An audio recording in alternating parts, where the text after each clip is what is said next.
The board chair for Saskatoon Public Schools says she cried yesterday when she and others approved a new budget. Every time we make a decision at the board table, the first question I ask is this good for students?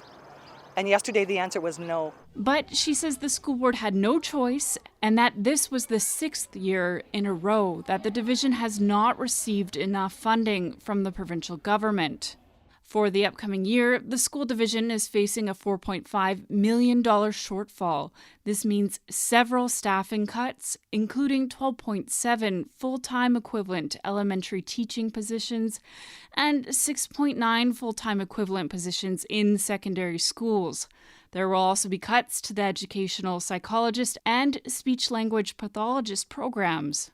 The school board is trying to recover some cash by having parents pay an extra supervision fee for their kids who need to stay at school during the noon hour. Low-income families will be exempt. For others, the cost will be $100 per student per year. Families with more than 2 kids who need supervision will only have to pay $200.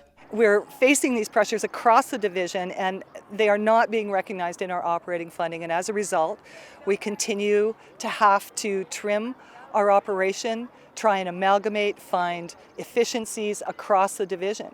And every year it gets harder and harder. This is really, we're picking at bones that are already bare. The Ministry of Education says it will work with school divisions in reviewing their expenses and monitoring the impact of proposed changes for classrooms. It's got to be more than just funding their contractual obligation to teachers in the collective agreement and little else. She says these cuts will be harmful to staff as they are asked to do more with less, and to students, especially students with complex needs.